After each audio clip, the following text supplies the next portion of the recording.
Hey everyone, welcome to another video of my 30 day speaking challenge.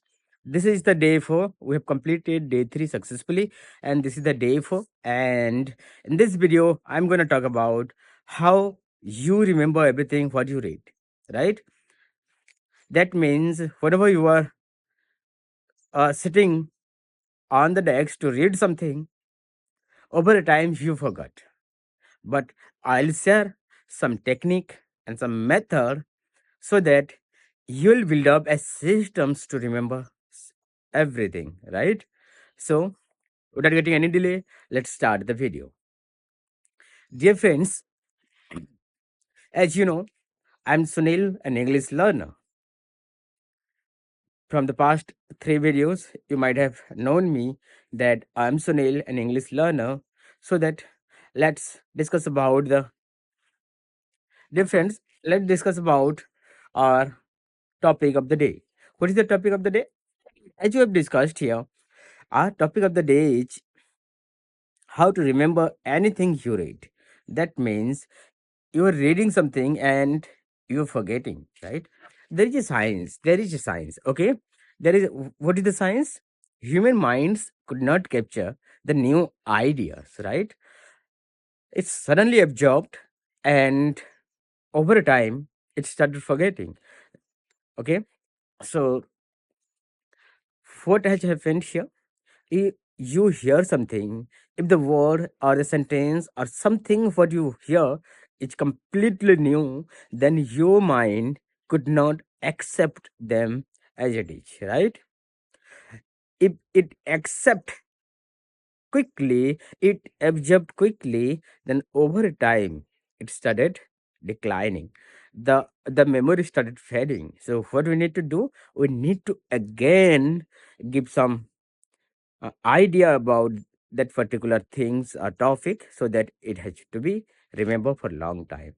But dear friends, I have a special technique by watching lots of YouTube video, by watching uh very sophisticated, or we can say very top class YouTubers, and by reading some of the books on the mind and all the stuff, I came to conclude that, and I have developed, I came to know a technique that that if we apply that particular technique, then we must remember what we read. And what is the technique? The technique is here three. Oh, sorry. The technique is SQ3R. Right? What does it mean, man? What does it means? It means something important, right? SQ3R. SQ3R means what? S, the first S is stand for sure. Survey. Survey means, what does it mean by survey? Just survey the things what you are going to read, right? Let's suppose you are going to read about mind. Let's suppose you are going to read about economics. Let's suppose you are going to read about English topic, right? Let's suppose you are going to read anything or any book you have in your hand, right? So what you need to do, you need to do a survey. That the survey is called the pilot survey, right?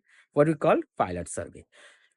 In most of the research, researchers do the pilot survey to know about the study area. Like that, you'll have to do a survey to understand what you are going to read and what you are going to have in this book, right?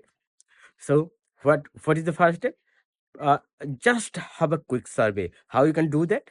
Just go through the content over here, content page, and if you can't remember, if you can't understand from that content, just search about the book on the internet, and you'll get everything like survey form, right?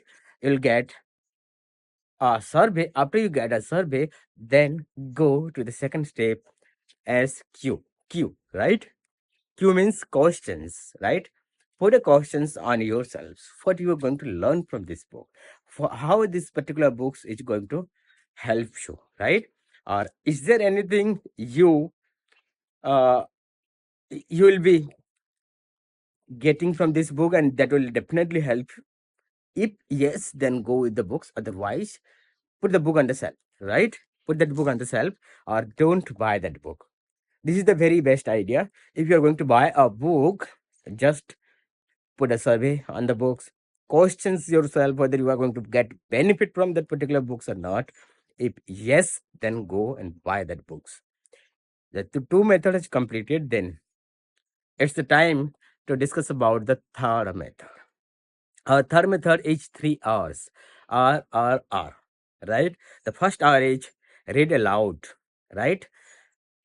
Most of the time, it happens to me, right? Most of the time, when I silently read a book, right?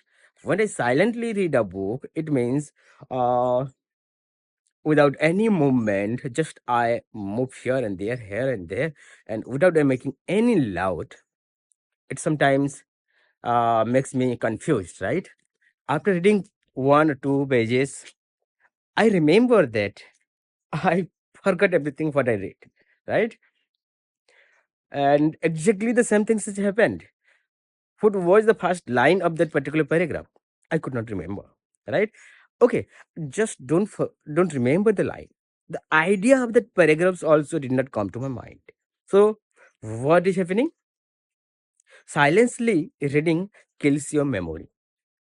Okay, so this is my personal experience. So, what we need to do? We need to read aloud, just a little bit of sound from your mouth. This is the starting point. If you're advanced learner, then it will be fine. Silence reading is perfect for you. But if you are beginners or the intermediate level, then you must have to, you know, read aloud. I have completed my PhD. I'm an advanced learner. Still, I apply these particular methods. I read aloud and fast, then I absorbed. Otherwise, it will not going into my mind, right? So first method is the first R is read aloud. Okay. Second R is what? Second R is here recall. Recall. After completing chapter one, put the book aside and start recalling what you have read, right?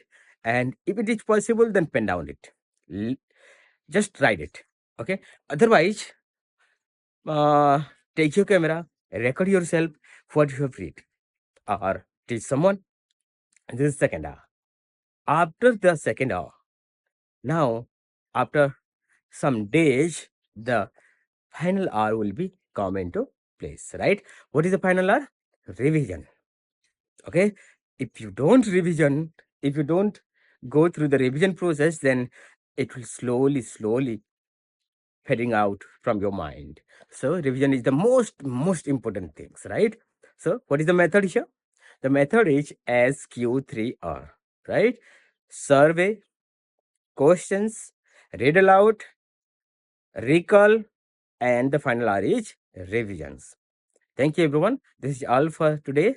I'll see you in the next day challenge, day 5. Until then, keep learning, keep growing. Jai Hind.